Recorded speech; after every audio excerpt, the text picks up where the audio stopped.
자, 형의 가감례입니다. 자, 가중감경의 순서라고 되어 있죠. 자, 54조입니다. 한 개의 죄에 정한 형이 여러 종류일 때, 그쵸? 우리가 절도나 강도를 했다면 거기서 형의 종류가 여러 개 나올 수 있죠. 징역 또는 벌금, 그쵸? 이렇게 여러 개 나올 수 있습니다. 그랬을 때에는 먼저 적용할 형을 정한다. 징역을 할까, 벌금을 할까? 먼저 형을 정하고요. 그 형이 정해졌다면 그 형에 대해서 감경이 들어가면 됩니다. 자, 56조 체크하시고. 자, 가중감경의 순서, 이 법조문 곧잘 나옵니다. 자, 정리해 두세요. 가중감경할 사유가 경합할 때는 다음 순서에 따라서 한다는 것이죠. 1호부터 6호까지인데 이 순서대로 하면 되는 겁니다. 그래서 이 순서를 꼭 좀 숙지를 해 두셔야 되는 거예요. 자, 그래서 1호를 보면 각칙입니다. 각칙. 우리가 각칙은 총칙의 특별관계라고 했잖아요. 그래서 2, 3, 4, 5, 6은 총칙이기 때문에 각칙이 일단 순번이 제일 빨라요. 그 각칙에서 나오는 것이 이제 상습범 가중이 되는 거죠. 자, 그 다음 나오는 것이 이제 특수교사방조. 우리 간접정범할 때는 배우죠.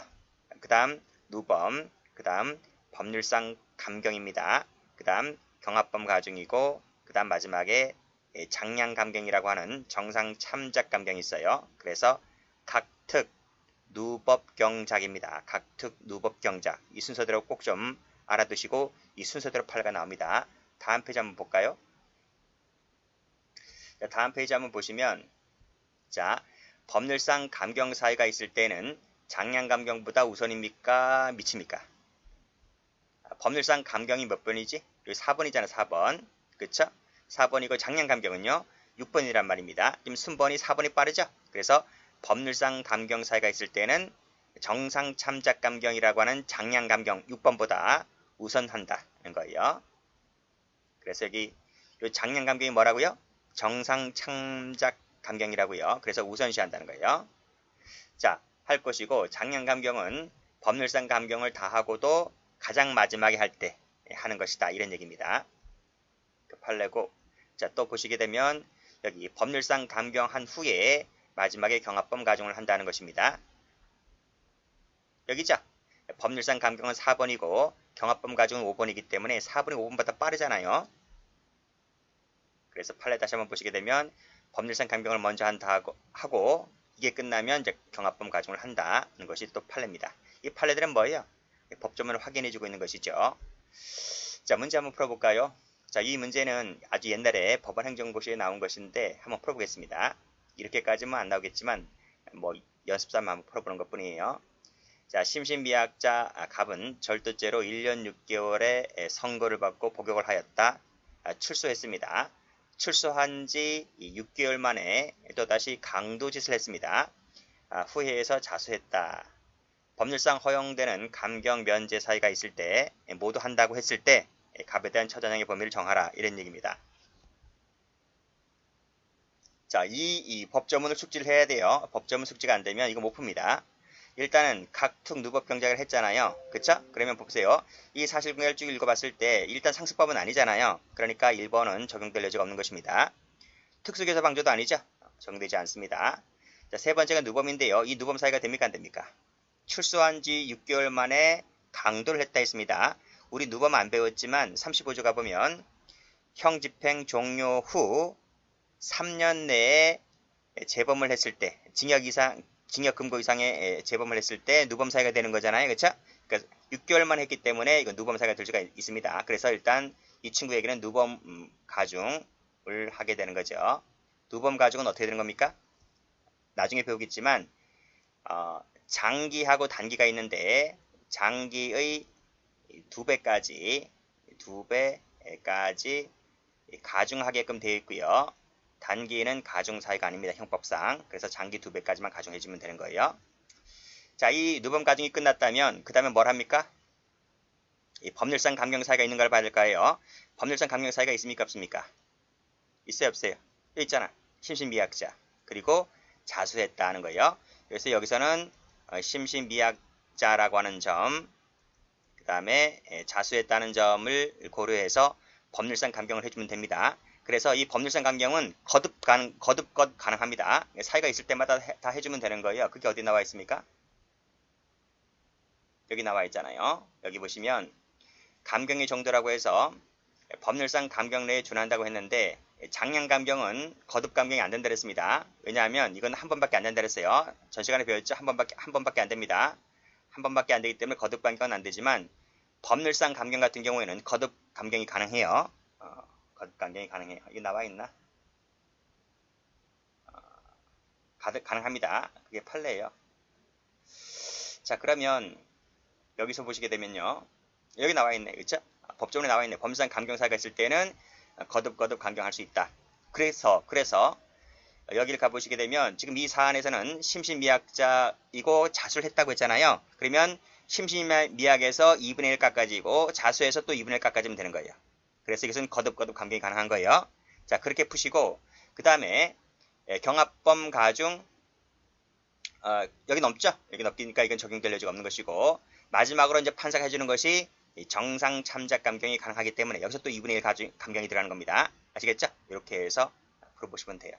그게 이제 해설에 나와 있습니다. 해설을 보시게 되면 누범이 가장 먼 1순위, 법률상 감경이 2순위, 그 다음에 장량 감경이 3순위 이렇게 해서 들어가고 심신미약과 자수에 대해서 각각 감경이 들어갔다. 이렇게 해서 읽어보시면 될 것 같아요. 자, 됐죠? 됐고 그 다음에 55조를 봅니다. 자, 55조입니다. 우리 전 시간에 장량감경 배웠죠? 장량감경 할 때는 판사가 지멋대로 마구잡이로 해주는 게 아닙니다. 55조의 범주 안에서만 가능하다 그랬죠? 그래서 기속재량입니다. 기속재량. 그래서 55조의 1번부터 해서 8번까지 나와 있죠? 여기에 구속되어서 재량해주면 된다는 거예요. 장량 감경해주면 된다는 거예요. 자, 먼저 사형입니다. 사형을 감경할 때는 무기수로 감경해 줄 수 있어요. 자, 무기수가 아니라 유기수로도 감경해 줄 수가 있는데 그러면 형기는 20년 이상 50년 이하다 하는 겁니다. 그래서 사형을 감경할 때는 무기나 유기인데 그 유기의 형은 20년 이상 50년 이하다는 겁니다.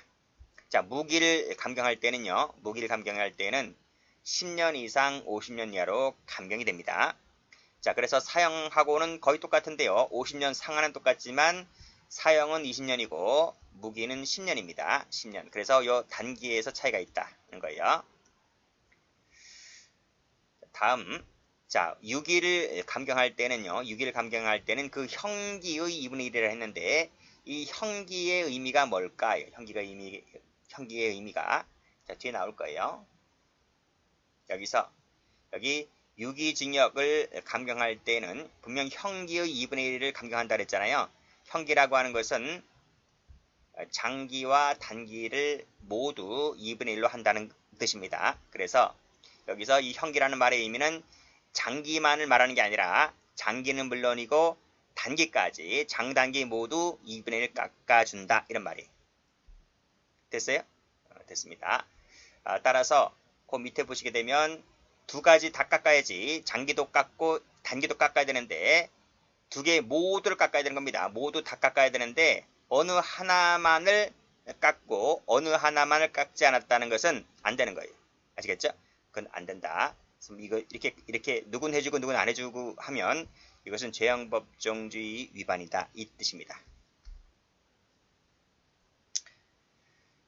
자, 여기 모두에다 색깔 칠하시면 돼요. 자, 다음 여기 또 나와 있네. 그렇죠? 또 나와 있다. 똑같아요. 여기 형기라고 하는 것은 장기, 단기 모두 똑같다. 모두 깎는다. 같은 판례입니다. 자, 그 다음 자격상실을 깎을 때는 7년 이상으로 깎고요. 자격정지를 깎을 때는 그 형기의 2분의 1 깎아주면 되는데 이거는 잘 안 나옵니다. 자, 그 다음 6호 갑니다. 6호. 벌금을 깎을 때는요. 다액의 절반을 깎습니다. 다액. 이 다액이라고 하는 말의 의미를 다액만, 즉 형기도 상한이 있고 하한이 있었잖아요. 형기도 상한이 있고 하한이 있듯이 벌금도 상한이 있고 하한이 있을 것인데 그러면 다액이라고 하는 것은 하한은 그대로고 상한만 깎아준다는 얘기냐? 그 뜻이냐? 라고 하는 것인데 판례는 그렇지는 않다는 겁니다. 판례를 보게 되면 여기 나오죠? 이 다액이라고 하는 말의 의미는 상한만을 말하는 것이 아니라 이 다액이란 말의 의미는 금액으로 해석을 해줘야 된다. 금액으로 해석했을 때는 그게 상한과 하한을 모두 깎는다 이 뜻입니다. 그쵸? 그렇게 정리하시고 마치 다액이라고 했을 때 상한을 의미하는 것 같은데 그렇지 않다는 겁니다. 둘 다 깎아라. 상한도 깎고 하한도 절반 깎고 하라는 것입니다. 자, 됐고요.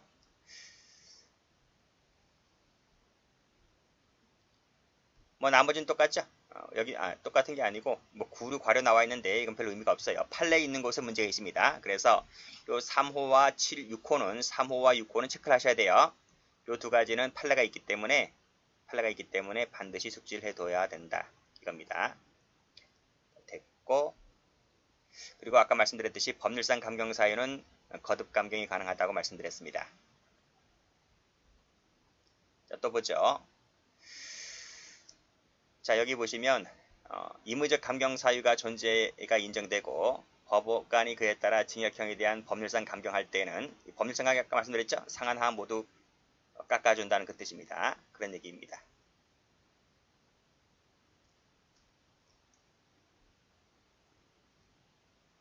자, 요 판례 볼까요? 요 판례 후단 경합범 역시 감경할 때 법률상 감경에 관련된 55조 1항이 적용된다. 이거죠? 55조 1항이. 이 부분 적용됩니다.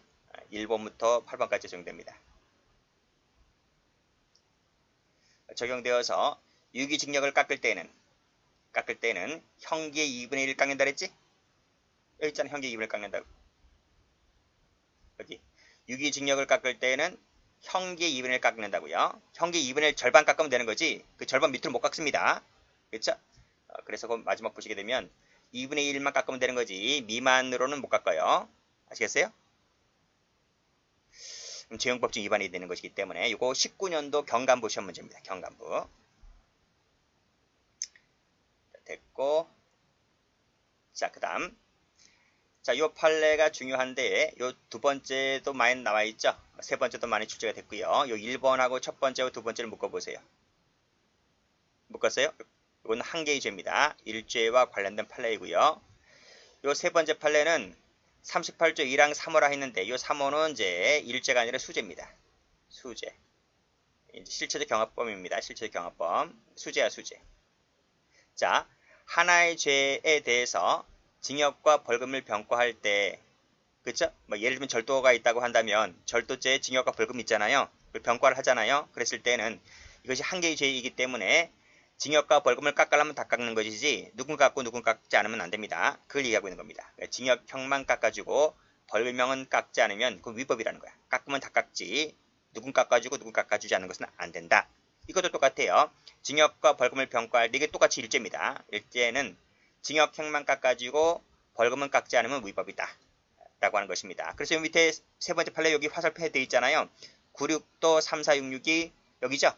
96도 3466입니다. 이것은 하나의 죄를 말하고 있는 것이다. 이거예요. 경합범이 아니라 하나의 죄입니다. 그러니까 일죄다 보니까 깎으면 다 깎지 누군 깎아주고 누군 깎지 않으면 안 된다는 것이고요. 자, 그러나 세 번째를 보면 세 번째는 38조 1항 3호는 경합범입니다. 수죄예요. 수죄. 수죄일 때 징역과 벌금을 병과할 때는요. 이게 수죄이기 때문에 누구는 깎아주고 누구는 안 깎아줘도 된다는 거야. 이해되시겠죠? 예를 한번 봐요. 예를 갑이라는 사람이 절도와 플러스 사기를 했단 말입니다. 이게 실제 경합범이잖아요. 그러면 절도가 벌금형이고 사기가 징역형이라고 했을 때 그쵸? 누구는 이 사람은 깎아주고 이 사람은 깎아주고 이 사람은 안 깎아주고 상관없다는 거야. 그렇지? 경합범이라서. 그래서 징역형은 깎아주고 벌금형은 안 깎아줘도 된다. 위법이 아니라는 거죠. 수재라서 그렇다는 얘기입니다. 근데 일죄일 땐 그게 안 돼요.